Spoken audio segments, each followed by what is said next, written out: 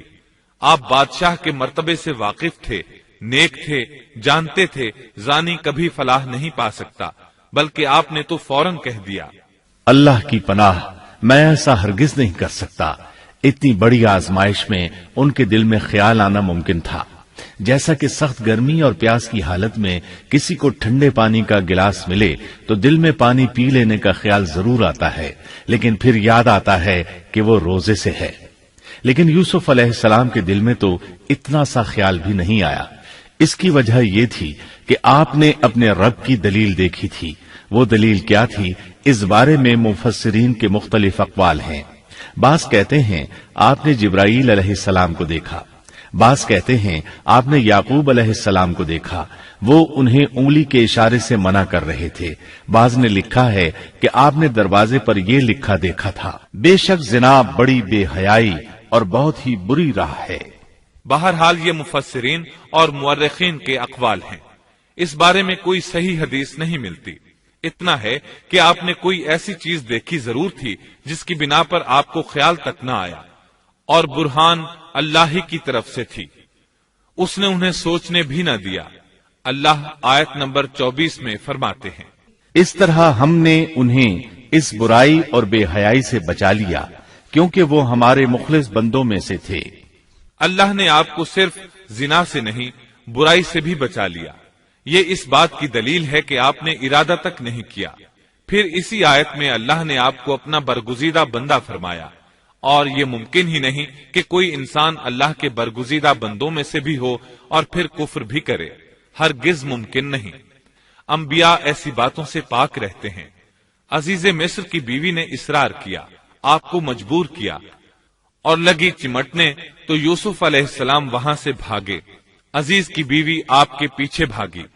اللہ تعالیٰ نے آیت 25 میں اس واقعے کو یوں بیان فرمایا ہے، اور دونوں دروازے کی طرف دوڑے، اور اس عورت نے یوسف کا کرتا پیچھے کی طرف سے کھینچ کر پھاڑ ڈالا، اور دروازے کے پاس ہی عورت کا شوہر دونوں کو مل گیا، تو کہنے لگی، جو شخص تیری بیوی کے ساتھ برا ارادہ کرے بس اس کی سزا یہی ہے کہ اسے قید کر دیا جائے یا اور کوئی دردناک سزا دی جائے۔ سیدنا یوسف علیہ السلام خود کو بچانے کے لیے دروازے کی طرف دوڑ پڑے تھے۔ یہ پیچھے دوڑی، دروازہ بند تھا۔ ابھی آپ دروازہ کھولنے کی کوشش کر رہے تھے کہ اس نے پیچھے سے آپ کی قمیص پکڑ لی۔ جھٹکا جو لگا تو قمیص پیچھے سے پھٹ گئی۔ اسی دوران دروازہ کھل گیا اور عزیز مصر اندر داخل ہوا۔ اس نے یہ منظر اپنی آنکھوں سے دیکھا کہ اس کی بیوی زیب و زینت کے ساتھ بند سنور کر یوسف علیہ السلام کے بالکل پیچھے کھڑی ہے۔ اسی وقت اس نے خود کو الزام سے بچانے کے لیے کہہ دیا، جو تیری بیوی کے ساتھ برائی کا ارادہ رکھتا ہے اس کا کیا بدلہ ہے؟ پھر خود ہی کہنے لگی، اسے قید خانے میں بند کر دینا چاہیے۔ ایسا اس نے اس لیے کہا کہیں وہ یوسف علیہ السلام کو قتل نہ کر دے۔ ادھر یوسف علیہ السلام نے بھی فوراً اپنا دفاع کیا اور کہا، میں مجرم نہیں بلکہ یہ ساری کارستانی اس کی اپنی ہے۔ آیت 26 اور 27 میں ہے۔ یوسف نے کہا، یہ عورت ہی مجھے پھسلا رہی تھی، اور عورت کے قبیلے ہی کے ایک شخص نے گواہی دی کہ اگر اس کا کرتا آگے سے پھٹا ہوا ہو تو عورت سچی ہے اور یوسف جھوٹ بولنے والوں میں سے ہے، اور اگر اس کا کرتا پیچھے کی جانب سے پھٹا ہوا ہو تو عورت جھوٹی ہے اور یوسف سچوں میں سے ہے۔ یہ گواہ کون تھا؟ اس بارے میں دو قسم کی روایات ہیں۔ پہلی روایت یہ ہے کہ وہ دودھ پیتا بچہ تھا۔ اس نے کہا کہ اس عورت نے بہکایا ہے اور یہ اللہ کا معجزہ تھا۔ دوسری روایت یہ ہے کہ عزیز مصر کے ساتھ اس کا چچا زاد تھا۔ اس نے کہا، قمیص دیکھو کہاں سے پھٹی ہے، پیچھے سے پھٹی ہے تو یوسف سچے، اور آگے سے پھٹی ہے تو پھر وہ سچی ہے، یوسف جھوٹے ہیں۔ آیت نمبر 28 میں آتا ہے، سو جب خاوند نے دیکھا کہ یوسف کا کرتا پیٹھ کی جانب سے پھٹا ہوا ہے تو صاف کہہ دیا کہ یہ تو عورتوں کی چال بازی ہے، بے شک تمہاری چال بازی بہت بڑی ہے۔ سید قطب کہتے ہیں، عزیز مصر ان لوگوں میں سے تھا جن کے نزدیک شرف کی کوئی قیمت نہیں تھی۔ اگر اس میں غیرت ہوتی تو اس کا خون کھولتا، وہ عورت پر برہم ہوتا، لیکن اس نے غصے کے بغیر کہا۔ آیت 29 میں ہے، یوسف اب اس بات کو جانے دو، اور اے عورت تو اپنے گناہ سے توبہ کر، بے شک تو گناہ گاروں میں سے ہے۔ اس کے علاوہ اس نے کوئی اور بات نہ کی، یہاں تک کہ یوسف علیہ السلام کو گھر ہی میں رہنے دیا، جدا بھی نہ کیا۔ لیکن پھر یہ خبر شہر میں آگ کی طرح پھیل گئی، عورتیں طرح طرح کی باتیں کرنے لگیں، لوگ عزیز مصر کی بیوی کو تانے دینے لگے۔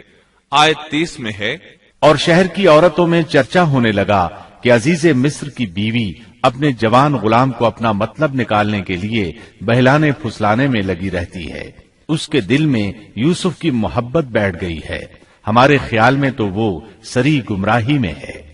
یہ چرچا ہونے لگا کہ عزیز مصر کی بیوی ایک غلام کے ساتھ برائی پر تل گئی۔ اگر کسی آزاد کے ساتھ ایسا کرتی تو معاملہ اور تھا، غلام سے محبت کر بیٹھی، یہ تو اس نے بے وقوفی کی انتہا کر دی۔ اس طرح اسے خوب برا بھلا کہا گیا۔ یہ خبر عزیز مصر کی بیوی تک بھی پہنچ گئی۔ آیت 31 میں ہے، اس نے جب ان عورتوں کی پرفریب مکارانہ باتیں سنی تو انہیں بلوا بھیجا اور ان کے لیے ایک مجلس مرتب کی اور ان میں سے ہر ایک کو چھری دی اور کہا، اے یوسف، ان کے سامنے چلے آؤ۔ ان عورتوں نے جب اسے دیکھا تو بہت بڑا جانا اور اپنے ہاتھ کاٹ لیے، اور زبان سے نکل گیا کہ اللہ کی پناہ، یہ انسان تو ہرگز نہیں، یہ تو یقیناً کوئی بہت ہی بزرگ فرشتہ ہے۔ وضاحت اس کی یہ ہے کہ اس عورت نے اپنے گھر میں ایک دعوت کا انتظام کیا، تمام عورتوں کو اس دعوت میں بلایا۔ دعوت کا انتظام اس طرح کیا کہ سب کے لیے ایک تکیہ لگایا، پھل سامنے رکھے اور ہر ایک کو ایک ایک چھری تھما دی۔ ساتھ ہی یوسف علیہ السلام سے کہا کہ مجلس میں آ جائیں۔ جب یوسف علیہ السلام آئے تو وہ انہیں دیکھ کر مبہوت رہ گئیں۔ ان کے حسن سے اس قدر متاثر ہوئیں کہ اپنا ہوش نہ رہا اور پھلوں کے بجائے اپنے ہاتھ کاٹ ڈالے، لیکن اس کا انہیں احساس تک نہ ہوا۔ سبحان اللہ، کیا حسن تھا جس کی وجہ سے انہوں نے اپنے ہاتھ کاٹ لیے اور خبر تک نہ ہوئی۔ کہنے لگیں، یہ تو کوئی فرشتہ معلوم ہوتا ہے، انسان اتنا خوبصورت کیسے ہو سکتا ہے؟ آیت 32 میں ہے، اس وقت عزیز مصر کی بیوی نے کہا، یہ ہے وہ جس کے بارے میں تم مجھے تانا دے رہی تھی۔ میں نے ہر چند اس سے اپنا مطلب حاصل کرنا چاہا، لیکن یہ بال بال بچا رہا، اور جو کچھ میں اس سے کہہ رہی ہوں اگر یہ نہ کرے گا تو یقیناً یہ قید کر دیا جائے گا، اور بے شک یہ بہت ہی بے عزت ہوگا۔ یہ آیت اس بات کی واضح دلیل ہے کہ یوسف علیہ السلام نے برائی کا ارادہ نہیں کیا تھا۔ پھر بات یہیں پر ختم نہیں ہو گئی، بلکہ تمام عورتیں یوسف علیہ السلام پر ٹوٹ پڑیں۔ ان میں سے ہر ایک کی خواہش تھی کہ یوسف علیہ السلام اس سے محبت کریں اور بے حیائی کا ارتکاب کریں۔ اپنی عزت اور شرف کو انہوں نے خاک میں ملا دیا۔ یوسف علیہ السلام کے حسن پر فریفتہ ہو گئیں۔ اس کیفیت کو دیکھ کر یوسف علیہ السلام نے اپنے رب سے دعا کی۔ آیت 33 اور 34 میں آتا ہے، یوسف نے دعا کی کہ اے میرے پروردگار، جس بات کی طرف یہ عورتیں مجھے بلا رہی ہیں، اس سے تو مجھے جیل خانہ بہت پسند ہے۔ اگر تو نے ان کا مکر و فریب مجھ سے دور نہ کیا تو میں تو ان کی طرف مائل ہو جاؤں گا اور بالکل نادانوں میں جا ملوں گا۔ اس سے ظاہر ہوا سب عورتیں یوسف علیہ السلام کو اپنی طرف متوجہ کر رہی تھیں۔ انہوں نے ہر طریقہ اختیار کیا، لیکن یوسف علیہ السلام نے کسی ایک کی طرف توجہ نہ دی۔ اللہ نے انہیں بچا لیا اور عورتوں کی چال کو ناکام بنا دیا۔ اس واقعے کی خبر بھی لوگوں میں پھیل گئی۔ عزیز مصر کی بیوی کو پتا چل گیا کہ یہ خبریں پورے شہر میں پھیل گئی ہیں اور لوگ اسے ہی قصوروار ٹھہرا رہے ہیں۔ تب وہ اپنے خاوند کے پاس گئی، اس سے کہا، اب کیا کیا جائے؟ سب لوگ مجھے ہی الزام دے رہے ہیں، معاملہ بہت پھیل گیا ہے، اس بات کو دبانے کے لیے کچھ کرنا چاہیے۔ عزیز مصر نے کہا، پھر کیا کیا جائے؟ آخر آپس میں مشورہ ہوا، دونوں اس پر متفق ہو گئے۔ ابن عباس رضی اللہ عنہما فرماتے ہیں، انہوں نے یوسف علیہ السلام کو ایک گدھے پر سوار کیا اور ایک ڈھول والا ساتھ کر دیا اور یہ منادی کرائی کہ اس عبرانی غلام نے اپنی مالکہ کے ساتھ برائی کی کوشش کی ہے، لہٰذا اسے اس جرم کی پاداش میں جیل میں ڈالا جاتا ہے۔ گویا انہوں نے اپنے پر سے الزام ختم کرنے کا یہ منصوبہ سوچا۔ اس بارے میں اللہ آیت 35 میں فرماتے ہیں، پھر ان تمام نشانوں کے دیکھ لینے کے بعد بھی انہیں یہی مصلحت معلوم ہوئی کہ یوسف کو کچھ مدت کے لیے قید خانے میں رکھیں۔ انہوں نے یہ اس لیے کہا تاکہ یوسف علیہ السلام پر تہمت لگائی جا سکے۔ اس طرح یوسف علیہ السلام قید خانے میں آ گئے۔ ان کے ساتھ 2 نوجوان اور قید خانے میں بھیجے گئے تھے۔ کچھ دن ساتھ رہنے کے بعد وہ جان گئے کہ یوسف علیہ السلام نیک سیرت انسان ہیں، عبادت گزار نوجوان ہیں۔ ایک رات دونوں نوجوانوں نے خواب دیکھے۔ صبح ہوئی تو دونوں یوسف علیہ السلام کے پاس گئے اور اپنا اپنا خواب سنایا۔ قرآن کریم آیت 36 میں اس کو یوں بیان کرتا ہے، اس کے ساتھ ہی 2 اور جوان بھی جیل خانے میں داخل ہوئے۔ ان میں سے ایک نے کہا کہ میں نے خواب میں اپنے آپ کو شراب نچوڑتے دیکھا ہے، اور دوسرے نے کہا میں نے اپنے آپ کو دیکھا ہے کہ میں اپنے سر پر روٹی اٹھائے ہوئے ہوں جسے پرندے کھا رہے ہیں۔ ہمیں آپ اس کی تعبیر بتائیے، ہمیں تو آپ خوبیوں والے شخص دکھائی دیتے ہیں۔ قید خانے کے قیدی بھی جان چکے تھے کہ یوسف علیہ السلام نیک ہیں، آپ نے سوچا یہ دین کی دعوت دینے کا بہترین موقع ہے۔ انہوں نے جو کچھ ان سے کہا وہ آیت نمبر 37 اور 38 میں اس طرح آیا ہے۔ یوسف نے کہا، تمہیں جو کھانا دیا جاتا ہے اس کے تمہارے پاس پہنچنے سے پہلے ہی میں تمہیں اس کی تعبیر بتلا دوں گا۔ یہ سب اس علم کی بدولت ہے جو مجھے میرے رب نے سکھایا ہے۔ میں نے ان لوگوں کا مذہب چھوڑ دیا ہے جو اللہ پر ایمان نہیں رکھتے اور آخرت کے بھی منکر ہیں۔ میں اپنے باپ دادوں کے دین کا پابند ہوں، یعنی ابراہیم، اسحاق اور یعقوب کے دین کا۔ ہمیں ہرگز یہ سزاوار نہیں کہ ہم اللہ کے ساتھ کسی کو بھی شریک کریں۔ ہم پر اور تمام اور لوگوں پر اللہ کا یہ خاص فضل ہے، لیکن اکثر لوگ ناشکری کرتے ہیں۔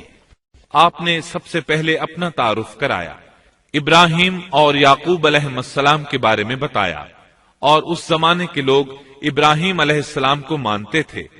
ابراہیم علیہ السلام معروف تھے، جانے پہچانے تھے۔ نبی کریم صلی اللہ علیہ وسلم سے پوچھا گیا کہ کریم یعنی عزت دار کون ہے؟ آپ نے فرمایا، عزت دار کے بیٹے، عزت دار کے پوتے اور عزت دار کے پڑ پوتے، یعنی یوسف بن یعقوب بن اسحاق بن ابراہیم علیہ السلام۔ مطلب یہ کہ 4 پشتوں تک نبوت کی فضیلت یوسف علیہ السلام کے سوا کسی کے حصے میں نہیں آئی۔ یہ عزت اور بزرگی کی انتہا ہے۔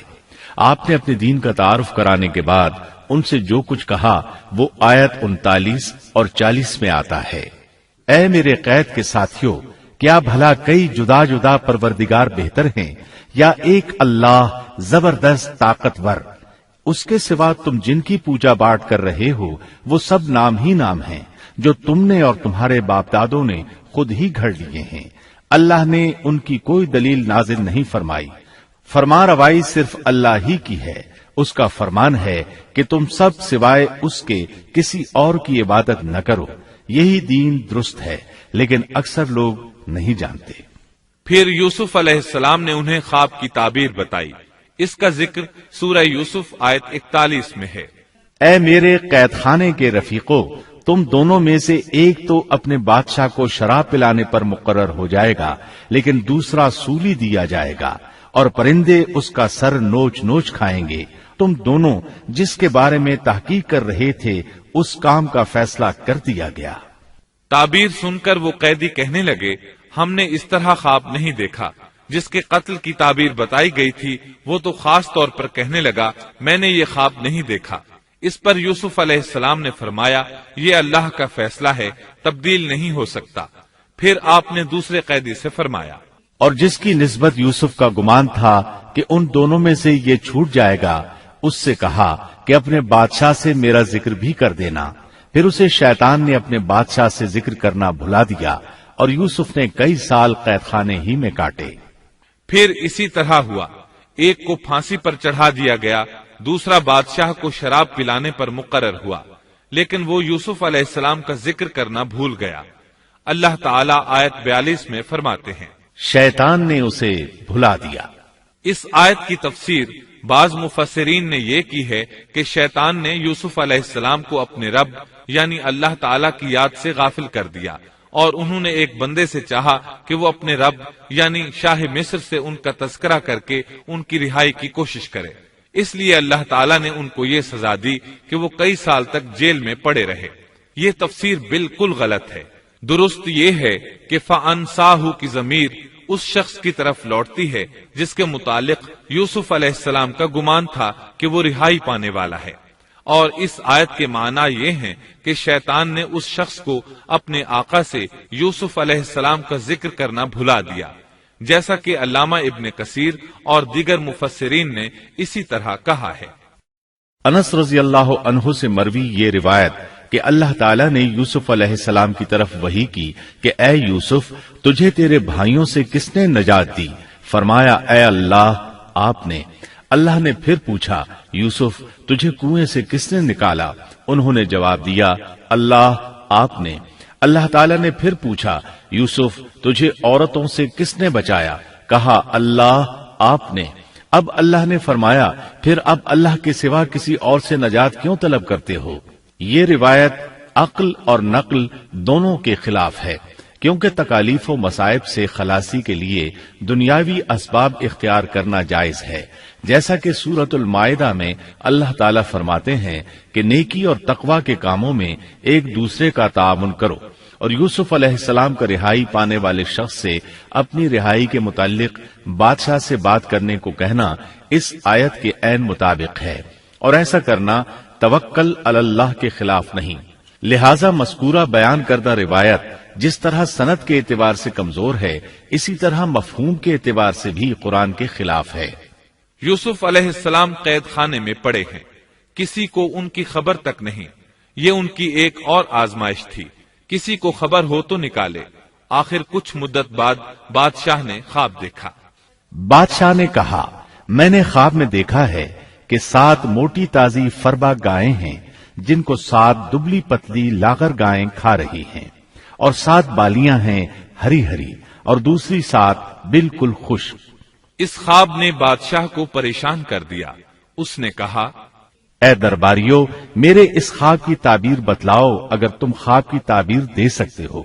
انہوں نے جواب دیا، یہ تو اڑتے اڑاتے پریشان خواب ہیں، اور ایسے شوریدہ پریشان خوابوں کی تعبیر جاننے والے ہم نہیں۔ جب وہ خواب کی تعبیر نہ بتا سکے تب اس ساقی کو یوسف علیہ السلام یاد آئے۔ وہ چونک اٹھا۔ ان 2 قیدیوں میں سے جو رہا ہوا تھا اسے مدت کے بعد یاد آ گیا اور کہنے لگا، میں تمہیں اس کی تعبیر بتلا دوں گا، مجھے جانے کی اجازت دیجیے۔ قید خانہ شہر سے باہر تھا، انہوں نے اسے ادھر روانہ کر دیا۔ وہ جیل پہنچا، یوسف علیہ السلام سے ملا اور بولا، اے یوسف، اے بہت بڑے سچے، آپ ہمیں اس خواب کی تعبیر بتلائیے کہ 7 موٹی تازی گائیں ہیں جنہیں 7 دبلی پتلی گائیں کھا رہی ہیں، اور 7 بالکل سبز خوشے ہیں، اور 7 ہی دوسرے بالکل خشک ہیں، تاکہ میں واپس جا کر ان لوگوں سے کہوں تاکہ وہ سب جان لیں۔ تب یوسف علیہ السلام نے خواب کی تعبیر بتائی۔ یوسف نے جواب دیا کہ تم 7 سال تک پے در پے لگاتار حسب عادت غلہ بویا کرنا، اور فصل کاٹ کر اسے بالیوں سمیت ہی رہنے دینا، سوائے اپنے کھانے کی تھوڑی سی مقدار کے۔ اس کے بعد 7 سال نہایت سخت قحط کے آئیں گے، وہ اس غلے کو کھا جائیں گے جو تم نے ان کے لیے ذخیرہ رکھ چھوڑا تھا، سوائے اس تھوڑے سے غلے کے جو تم محفوظ کر کے رکھو گے۔ آپ نے صرف خواب کی تعبیر نہیں بتائی بلکہ علاج بھی بتایا۔ اس کے بعد ایک اور بات بھی بتائی۔ اس کے بعد جو سال آئے گا اس میں لوگوں پر خوب بارش برسائی جائے گی، اور وہ اس میں شیرہ انگور بھی خوب نچوڑیں گے۔ ساقی بہت تیزی سے واپس گیا، بادشاہ کو پوری تفصیل بتائی۔ تب بادشاہ نے کہا، یوسف کو میرے پاس لاؤ۔ بادشاہ کا قاصد واپس آیا اور آپ سے کہا، بادشاہ آپ کو بلا رہا ہے۔ یوسف علیہ السلام نے کہا، میں قید خانے سے نہیں نکلوں گا۔ نبی کریم صلی اللہ علیہ وسلم فرماتے ہیں، اللہ یوسف علیہ السلام پر رحم فرمائے، انہوں نے کس حد تک صبر کیا۔ ان کی جگہ میں ہوتا اور مجھے قید خانے سے نکلنے کے لیے کہا جاتا تو میں فوراً باہر نکل جاتا۔ 7 سال تک قید میں رہنے کے بعد اگر کوئی قیدی سے باہر نکلنے کے لیے کہے اور وہ باہر نکلنے سے انکار کر دے تو یہ بات عجیب ہی لگ سکتی تھی، لیکن یوسف علیہ السلام ہر طرح سے بری ہو کر نکلنا چاہتے تھے۔ چنانچہ آپ نے کہا، یوسف نے کہا، اپنے بادشاہ کے پاس واپس جا اور اس سے پوچھ کہ ان عورتوں کا حقیقی واقعہ کیا ہے جنہوں نے اپنے ہاتھ کاٹ لیے تھے۔ ان کے ہیلے کو صحیح طور پر جاننے والا میرا پروردگار ہی ہے۔ قاصد واپس آیا، اس نے بادشاہ کو یوسف کا جواب سنایا۔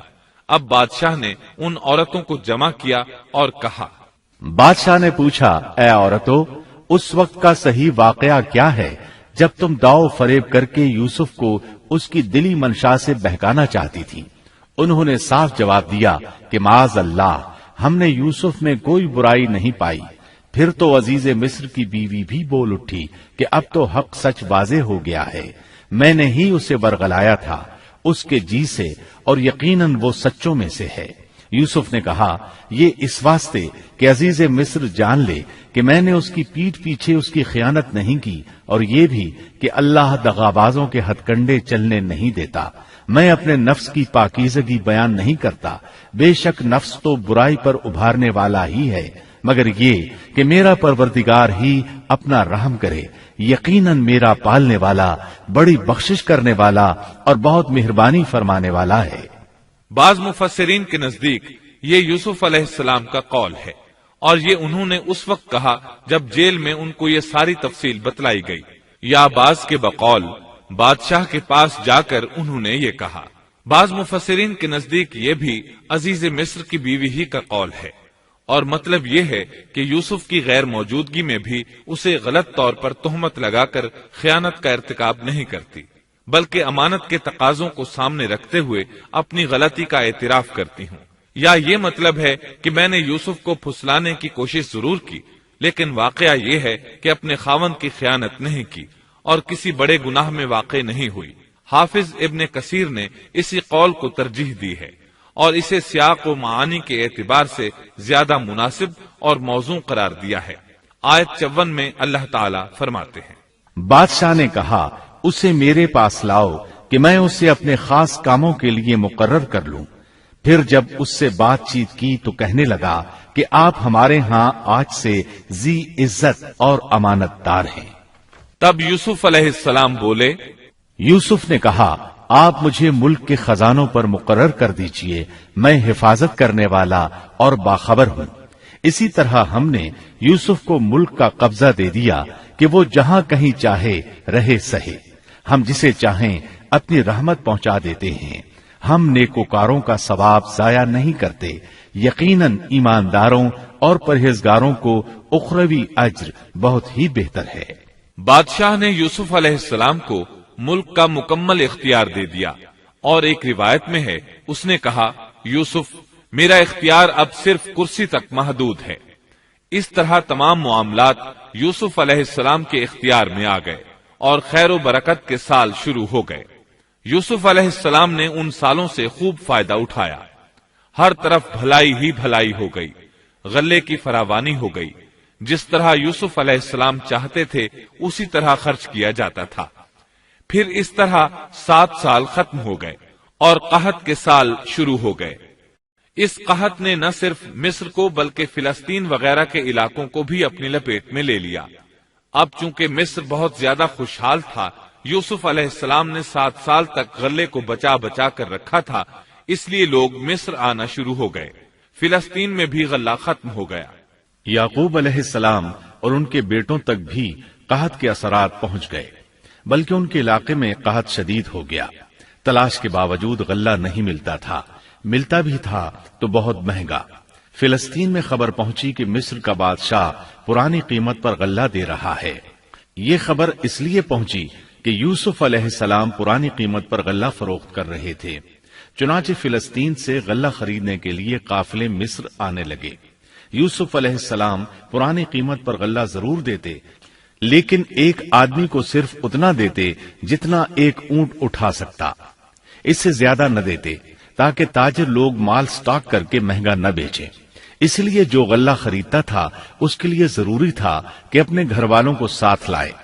یوسف علیہ السلام ہر ایک سے پوچھتے تمہارے گھر کے کتنے افراد ہیں، انہیں ساتھ لے کر آؤ، اور اس طرح یوسف علیہ السلام کے بھائیوں نے بھی مصر جانے کا ارادہ کر لیا۔ قرآن مجید میں اس کا تذکرہ یوں آیا ہے، یوسف کے بھائی آئے اور یوسف کے پاس گئے تو اس نے انہیں پہچان لیا اور انہوں نے اسے نہ پہچانا۔ یوسف علیہ السلام نے گندم دینے سے پہلے پوچھا، تم کون ہو، کہاں سے آئے ہو، تم جاسوس لگتے ہو۔ وہ قسمیں کھانے لگے۔ آپ نے پوچھا، تمہارا باپ کون ہے، تم کتنے بھائی ہو، کیا تمہارا کوئی اور بھائی بھی ہے، تمہارا کوئی بھائی فوت تو نہیں ہو گیا؟ اس طرح آپ نے ان سے مکمل تفصیل پوچھی، انہوں نے اپنے بارے میں بتا دیا۔ آپ نے ان سے کہا، اور جب اس نے ان کے لیے سامان تیار کر دیا تو کہا کہ تم میرے پاس اپنے اس بھائی کو بھی لانا جو تمہارے باپ کی طرف سے ہے۔ کیا تم نے نہیں دیکھا کہ میں پورا ناپ کر دیتا ہوں اور میں ہوں بھی بہترین مہمانی کرنے والوں میں۔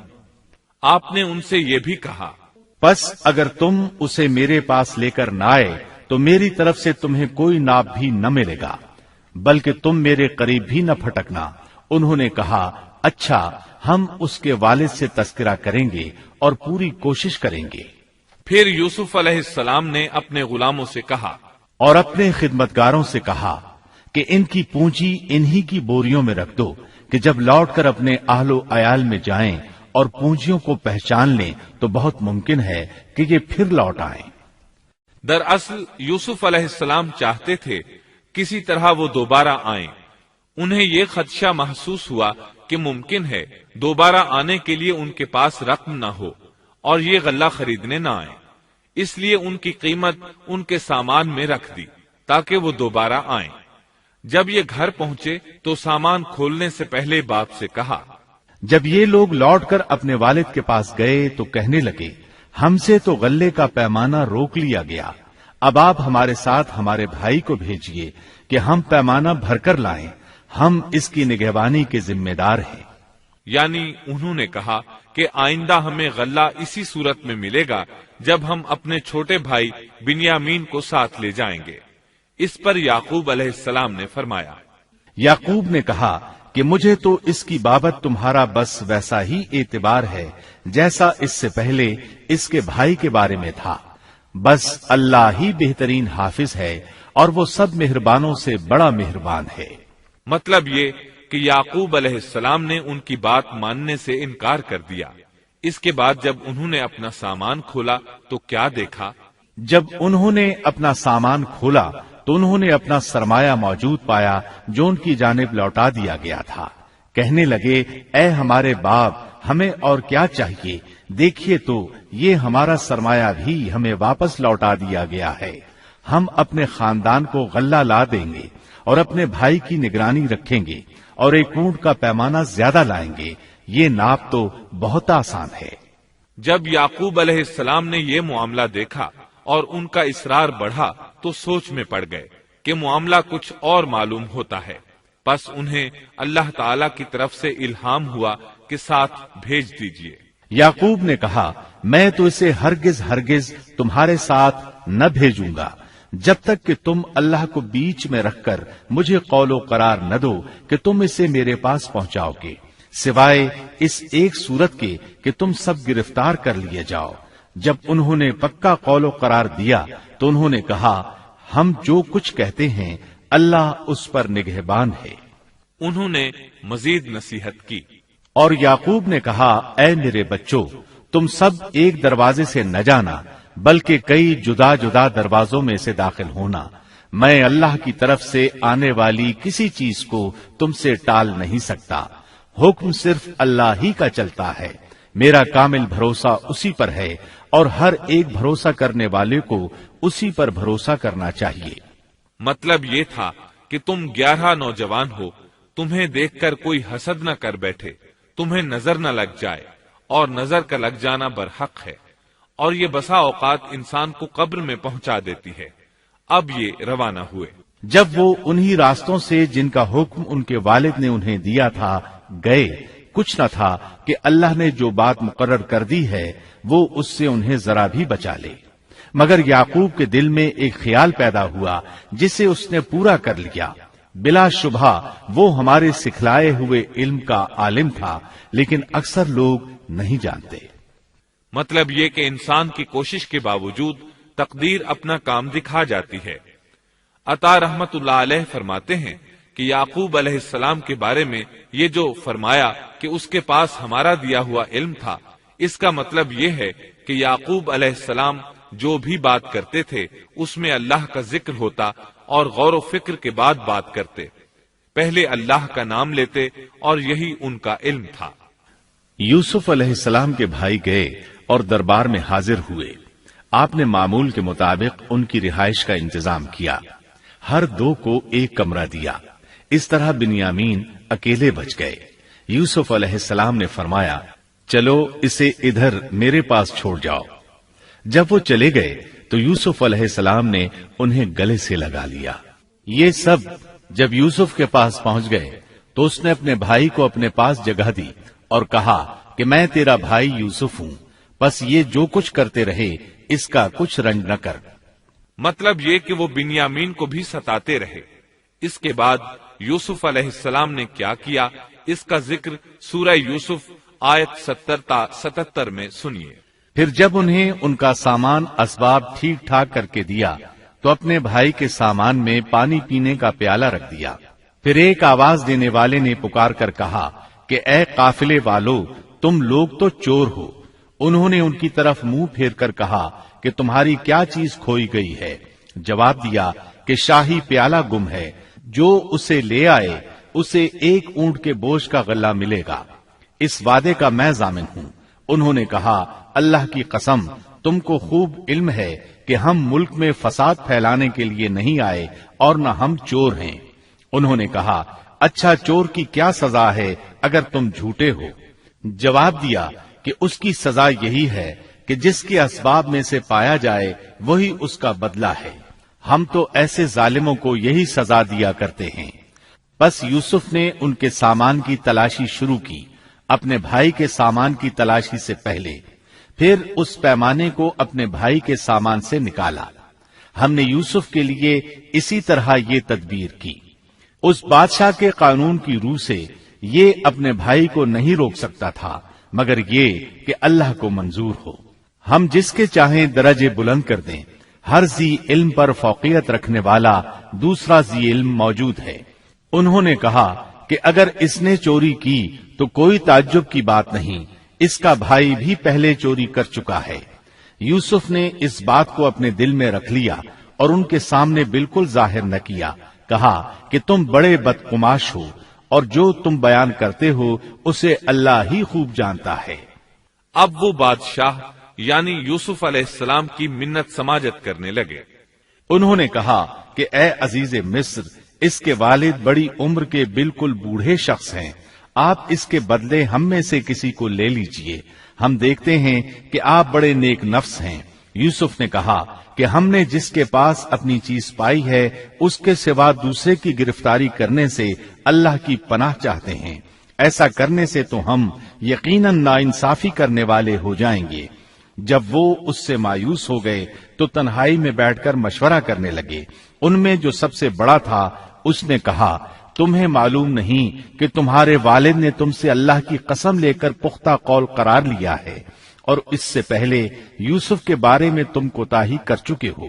پس میں تو اس سرزمین سے نہ ٹلوں گا جب تک کہ والد صاحب خود مجھے اجازت نہ دیں یا اللہ میرے اس معاملے کا فیصلہ کر دے، وہی بہترین فیصلہ کرنے والا ہے۔ تم سب والد صاحب کی خدمت میں واپس جاؤ اور کہو کہ ابا جی، آپ کے صاحبزادے نے چوری کی اور ہم نے وہی گواہی دی تھی جو ہم جانتے تھے، ہم کچھ غیب کی حفاظت کرنے والے نہ تھے۔ آپ اس شہر کے لوگوں سے دریافت فرما لیں جہاں ہم تھے اور اس قافلے سے بھی پوچھ لیں جس کے ساتھ ہم آئے ہیں، اور یقیناً ہم بالکل سچے ہیں۔ یعقوب نے کہا یہ تو نہیں بلکہ تم نے اپنی طرف سے بات بنا لی، پس اب صبر ہی بہتر ہے، قریب ہے کہ اللہ ان سب کو میرے پاس ہی پہنچا دے، وہی علم و حکمت والا ہے۔ پھر یعقوب علیہ السلام رونے لگے اور کہنے لگے، پھر ان سے منہ پھیر لیا اور کہا ہائے یوسف۔ ان کی آنکھیں بوجہ رنج و غم کے سفید ہو چکی تھیں اور وہ غم کو دبائے ہوئے تھے۔ بیٹوں نے کہا واللہ آپ ہمیشہ یوسف کی یاد ہی میں لگے رہیں گے یہاں تک کہ گھل جائیں یا ختم ہی ہو جائیں۔ اس پر یعقوب علیہ السلام نے کہا، انہوں نے کہا کہ میں تو اپنی پریشانیوں اور رنج کی فریاد اللہ ہی سے کر رہا ہوں، مجھے اللہ کی طرف سے وہ باتیں معلوم ہیں جو تم نہیں جانتے۔ میرے پیارے بچوں، تم جاؤ اور یوسف کی اور اس کے بھائی کی پوری طرح تلاش کرو اور اللہ کی رحمت سے نا امید نہ ہو، یقیناً رب کی رحمت سے نا امید وہی ہوتے ہیں جو کافر ہوتے ہیں۔ اب ان کے پاس غلہ خریدنے کے لیے سامان تجارت بہت کم تھا۔ وہ تھوڑا سا سامان لے کر پھر یوسف علیہ السلام کے پاس گئے۔